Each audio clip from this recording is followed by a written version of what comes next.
شروع اللہ کے ببرکت نام سے جو نہایت رحم کرنے والا ہے۔ ایک دفعہ کا ذکر ہے کہ حضرت سعد رضی اللہ تعالیٰ عنہ آپ صلی اللہ علیہ وآلہ وسلم کی بارگاہ میں پیش ہوئے اور فرمانے لگے، اے اللہ کے رسول صلی اللہ علیہ وآلہ وسلم، کیا میں جنت میں جا سکتا ہوں؟ کیونکہ میں ایک غریب اور سیاہ انسان ہوں۔ میرا تعلق حجاز کے ایک عرب قبیلے سے تھا۔ آپ صلی اللہ علیہ وآلہ وسلم نے اپنے پیارے صحابی سے عرض کی کہ اللہ تعالیٰ رنگ و نسل اور امیر و غریبی کو نہیں دیکھتا، اللہ تعالیٰ تو انسان کے تقوی کو دیکھتا ہے۔ اگر تیرا ایمان پکا دین اسلام پر ہے تو اللہ تعالیٰ تجھ کو ضرور جنت میں داخل کرے گا۔ صحابی کہنے لگے، اللہ کے نبی صلی اللہ علیہ وآلہ وسلم، میرا رنگ سیاہ ہے، میں غریب ہوں، جس کی وجہ سے میرے ساتھ کوئی اپنی بیٹی کا رشتہ کرنے کے لیے تیار نہیں ہے۔ آپ صلی اللہ علیہ وسلم کے ایک صحابی جن کا نام عمرو بن وہاب ثقفی تھا، وہ بہت امیر تھے۔ آپ صلی اللہ علیہ وسلم نے فرمایا کہ عمرو بن وہاب ثقفی کہاں ہے؟ صحابہ کرام رضی اللہ تعالیٰ عنہ نے فرمایا کہ یا رسول اللہ صلی اللہ علیہ وسلم، وہ آج نہیں آئے۔ آپ صلی اللہ علیہ وسلم نے سعد رضی اللہ تعالیٰ عنہ سے ارشاد فرمایا کہ عمرو بن وہاب کے گھر جاؤ اور جا کر کہو کہ حضور اکرم صلی اللہ علیہ وآلہ وسلم نے مجھے آپ رضی اللہ تعالیٰ عنہ کی بیٹی کے رشتے کے بارے میں بھیجا ہے۔ حضرت سعد رضی اللہ تعالیٰ عنہ عمرو بن وہاب کے گھر گئے اور دروازے پر دستخط دی۔ عمرو بن وہاب گھر سے باہر آئے اور دریافت کیا، دوست کیا بات ہے؟ حضرت سعد رضی اللہ تعالیٰ عنہ نے کہا، رسول اکرم صلی اللہ علیہ وسلم نے فرمایا ہے کہ عمرو بن وہاب سے کہو کہ اپنی بیٹی کی شادی میرے سے کر دو۔ حضرت عمرو بن وہاب نے سمجھا کہ یہ اپنے سے ہی بات کر رہے ہیں، رسول اللہ صلی اللہ علیہ وسلم نے اس کو نہیں بھیجا۔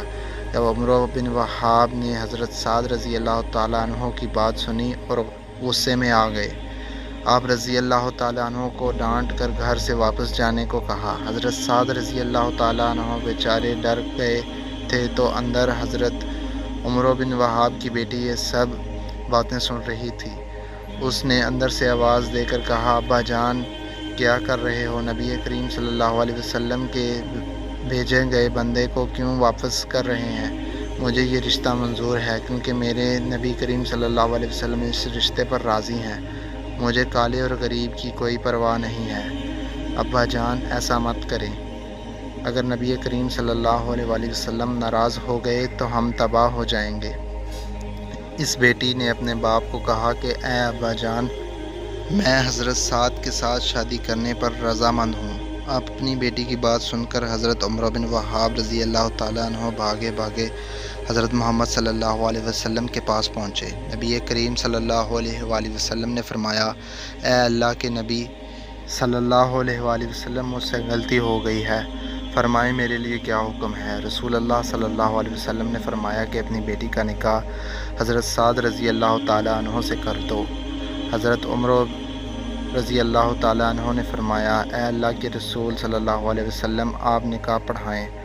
آپ صلی اللہ علیہ وآلہ وسلم نے نکاح پڑھایا۔ حق مہر 400 درہم رکھا گیا اور حضرت سعد رضی اللہ تعالیٰ عنہ سے فرمانے لگے کہ جاؤ جا کر اپنی بیوی کو لے آؤ۔ نبی کریم صلی اللہ علیہ وآلہ وسلم کی بات سن کر حضرت سعد رضی اللہ تعالیٰ عنہ کافی پریشان ہو گئے۔ نبی کریم صلی اللہ علیہ وآلہ وسلم نے فرمایا، اے سعد پریشان کیوں ہو؟ حضرت سعد رضی اللہ تعالیٰ عنہ نے کہا، اللہ کے نبی صلی اللہ علیہ وآلہ وسلم، میرے پاس تو کوئی شے نہیں ہے، میں 400 درہم کہاں سے اکٹھا کروں؟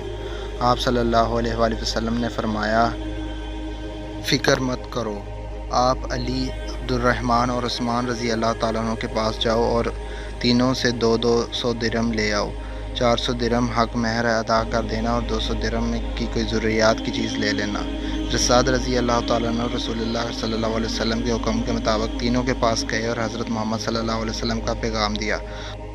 200 سے زیادہ کچھ درہم حضرت سعد رضی اللہ تعالیٰ عنہ کو عطا کر دیا۔ آپ رضی اللہ تعالیٰ عنہ درہم لے کے بہت خوش تھے۔ حضرت سعد رضی اللہ تعالیٰ عنہ نے سوچا کہ میں 400 درہم حق مہر ادا کر دیتا ہوں اور باقی جو درہم ہیں ان کا بازار جا کر ضروریات زندگی کا سامان لے لیتا ہوں۔ حضرت سعد رضی اللہ تعالیٰ عنہ جو ہی بازار میں داخل ہوئے تو کوئی اعلان کر رہا تھا کہ اللہ کے نیک بندوں، جہاد کے لیے تیار ہو جاؤ۔ جہاد کے الفاظ سنتے ہی حضرت سعد رضی اللہ تعالیٰ عنہ نے اپنا سب کچھ اللہ تعالیٰ اور اس کے رسول صلی اللہ علیہ وسلم پر قربان کر دیا۔ حضرت سعد رضی اللہ تعالیٰ عنہ نے آسمان کی طرف دیکھتے ہوئے فرمایا، اے دو جہان کے مالک، اب میرا یہ مال میری شادی پر نہیں بلکہ یہ سارا مال اس جگہ پر خرچ ہوگا جہاں میرے رب اور نبی کریم صلی اللہ علیہ وآلہ وسلم اور سب مسلمان راضی ہو جائیں گے۔ حضرت سعد رضی اللہ تعالیٰ عنہ کے کان میں آواز کا پڑنا ہی تھا، آپ رضی اللہ تعالیٰ عنہ نے دنیا کے سب خوشیوں کو بلا دیا اور یاد رکھا تو بس اللہ حضور اکرم صلی اللہ علیہ وسلم کی محبت یاد رکھی۔ حضرت سعد رضی اللہ تعالیٰ عنہ کے پاس جو درہم تھے، انہوں نے ان درہم کا ایک گھوڑا، ایک ڈھال اور ایک تلوار خرید لی۔ اس وقت جب مسلمان جہاد کے لیے جایا کرتے تھے تو اپنے ساتھ زیادہ سامان لے کر نہیں جایا کرتے تھے۔ حضرت سعد رضی اللہ تعالیٰ عنہ چہرے کو چھپائے ہوئے اپنے گھوڑے پر سوار ہو کر نبی کریم صلی اللہ علیہ وسلم کے لشکر میں داخل ہوئے تو صحابہ کرام نے دیکھا یہ کون سا انسان ہے جو چہرے کو چھپائے ہوئے ہم میں داخل ہو گیا ہے۔ حضرت سعد رضی اللہ تعالیٰ نے اپنے چہرے کو اس لیے چھپایا تھا کہ اگر حضور اکرم صلی اللہ علیہ وسلم نے مجھے دیکھ لیا تو مجھے اپنے لشکر میں جانے کو منع نہ کر دیں اور ایسا نہ کہیں کہ جاؤ اپنی بیوی کے پاس۔ اس ڈر سے اپنے چہرے کو چھپایا ہوا تھا۔ صحابہ کرام نے حضرت علی رضی اللہ تعالیٰ عنہ سے پوچھا کہ یہ کون شخص ہے جو چہرے چھپائے ہوئے لشکر میں داخل ہو گیا ہے؟ تو حضرت علی رضی اللہ تعالیٰ عنہ نے جواب دیا کہ چھوڑو، اپنے کام کی طرف توجہ کرو، کوئی پردیسی ہوگا جو جہاد میں شریک ہو کر ثواب حاصل کرنا چاہتا ہو۔ جب لشکر اسلام اور کفار کے لشکر جنگ کے لیے سامنے ہوا تو حضرت سعد رضی اللہ تعالیٰ عنہ بھی لشکر کے ساتھ لڑائی کے لیے تیار ہو گئے۔ جب ایک تیر حضرت سعد رضی اللہ تعالیٰ عنہ کے گھوڑے کو لگا تو تیر کے لگنے سے حضرت سعد رضی اللہ تعالیٰ عنہ کا گھوڑا زمین پر گر گیا۔ جب گھوڑا گرا تو حضرت سعد رضی اللہ تعالیٰ عنہ بھی گر گئے۔ حضرت سعد رضی اللہ تعالیٰ عنہ جلدی سے کھڑے ہوئے اور بازو کو اوپر کیا۔ جب حضرت سعد رضی اللہ تعالیٰ عنہ اپنے بازو اوپر کیے تو نبی کریم صلی اللہ علیہ وسلم کی نظر حضرت سعد رضی اللہ تعالیٰ عنہ کے سیاہ بازوؤں پر پڑی تو نبی کریم صلی اللہ علیہ وسلم نے فرمایا، مجھے تو سعد لگ رہا ہے۔ حضرت سعد رضی اللہ تعالیٰ عنہ نے کہا، جی حضور، میں سعد ہی ہوں۔ حضرت محمد صلی اللہ علیہ وسلم نے حضرت سعد سے فرمایا کہ اے سعد، تو بڑا خوش نصیب ہے، اللہ تعالیٰ نے تیرے لیے جنت میں اعلیٰ مقام تیار کر رکھا ہے۔ نبی کریم صلی اللہ علیہ وسلم کی زبان مبارکہ سے یہ الفاظ سنتے ہی حضرت سعد رضی اللہ تعالیٰ عنہ بڑی تیزی سے دشمنوں کا مقابلہ کرنے لگے۔ حضرت سعد رضی اللہ تعالیٰ عنہ اسلام کی خاطر لڑتے ہوئے شہید ہوئے اور سارے لشکر میں یہ بات عام ہو گئی کہ حضرت سعد رضی اللہ تعالیٰ عنہ نے شہادت کا رتبہ حاصل کر لیا ہے۔